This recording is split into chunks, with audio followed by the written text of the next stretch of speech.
જે પીએસઆઈએ મારા પર ખોટી ફરિયાદ કરી છે, મારા સમેત અમારા 13 આગેવાનો પર અને રાજપાડીમાં તો 70 લોકો પર. હવે 70 લોકોને મેં કોર્ટમાં તારીખોમાં કઈ રીતના લઈ જવા?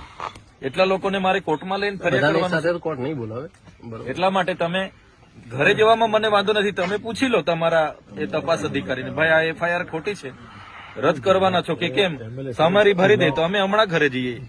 અંગ્રેજોના શાસનમાં પણ આવી પદયાત્રાઓ પર એફઆઈઆરો નથી થઈ. આ 4 કામદારોને અમે 30 લાખ રૂપિયા કંપનીમાં જઈને ઉભા રહીને વળતર અપાવ્યું, અમારી ભૂલ છે.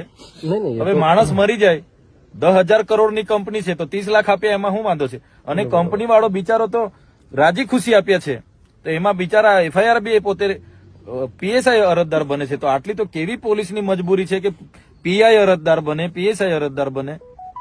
ત્યાં એટલું બધું દારૂ, ડ્રગ્સ, ઇનલીગલી બધું ચાલે છે, એના પર કેમ કાર્યવાહી કરતા નથી? અમે તો સીસીટીવી ફૂટેજ આપ્યા છે 35 જેવા, એના પર કોઈ કાર્યવાહી નથી.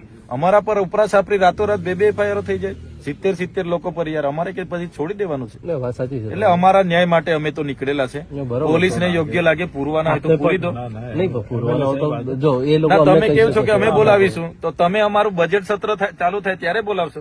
તમે અમારી આયોજનની મિટિંગો વખતે બોલાવશો? અમારા લોકોનું કામ કોણ કરશે પછી?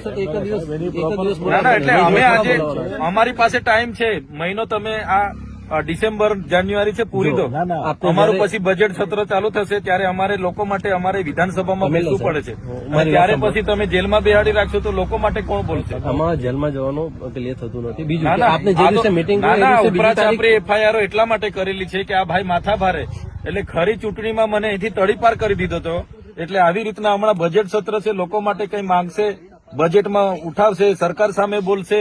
એટલે હવે તમારે પાછી પાસા કરવાની, તડીપાર કરવાની તજવીજ ચાલે છે, ભરૂચ પોલીસ કરે છે. એટલે તમારે તો જે કરવા, મને તો કોઈ વાંધો નથી. 5 વર્ષ નહીં 10 વર્ષ જેલમાં રાખો, પણ અમારા લોકોનો અવાજ કોણ કરશે પછી? એટલે જેલથી મને ફેર નહીં, ત્યાં બી મને રોટલી શાક ખાવાનું મળવાનું જ છે, બધી જગ્યાએ મળે છે. એટલે એનાથી મને કઈ વાંધો નથી. પણ અમારા લોકોનો અવાજ દબાઈ જાય છે. કોણ કામદાર માટે બોલશે પછી? કોણ આદિવાસી માટે? વાત બરાબર છે, પણ તમે બોલો જ છો, તમે અમારો અવાજ દબાવી દો યાર. ઘરે રાતે પોલીસ મોકલી આપો. અમે કઈ આ વિસ્તારમાં ધારાસભ્ય છે યાર, અમે કઈ માથાભારે અસામાજિક તત્વ છે કે રાતે પોલીસ પહેરો મૂકી દો? આપણે જે દિવસે હવે આ નીકળ્યા તો ઘરમાંથી નીકળે ના, તો તમે જોઈ લો કેટલી આ 20 ગાડીઓ નજીવા કેસમાં. કાલે ઉઠીને ગયા કેસમાં તમે આવ્યા હતા 50 ગાડીઓ લઈને, આખો માર્ચ કરીને, મોરચો લઈને. તો આ લોકો બી ભરૂચ વાળા આવશે, એના કરતા આજે જ અમને હાજર થઈ કરી દો. પણ આમાં તો જે દિવસે નોટિસ આપશે તમને એ દિવસે તમે કદાચ હાજર રહી શકે કે મીટિંગ છે તો બીજી તારીખ કાલે ઉઠીને અમારા હમણાં આયોજનોના કામો ચાલુ થવાના, મીટિંગો ચાલુ થવાની. હમણાં બજેટ સત્ર અમારું ચાલે, એટલે પોલીસ કહે છે કે ભાઈ અમારી ફુરસદે આવીને એટલે જેલમાં નાખી દો. એવું થોડું છે? અમે એફઆઈઆર કરી છે, આજે અઠવાડિયું થઈ ગયું, હાજર કરી દો મને જેલમાં. આપ કપડા બપડા લઈને આવ્યા છે, પૂરી દો. બરોબર છે ને ના, હજુ બી એ લોકોને સંતોષ ના હોય તો ફાંસી સુધી મોકલાવે એટલી તજવીજ કરી નાખે. તો પછી યાર આવું થોડું હોય?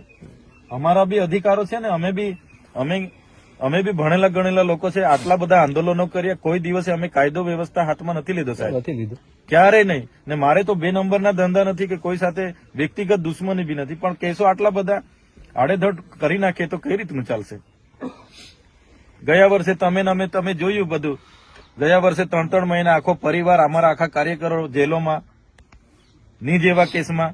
એક બાજુ ભાજપના કાર્યકરે ફાયરિંગ કર્યું, જાંગમાંથી ગોળી નીકળી ગઈ, 24 કલાકમાં છૂટી ગયો. આ તો કેવી વ્યવસ્થા?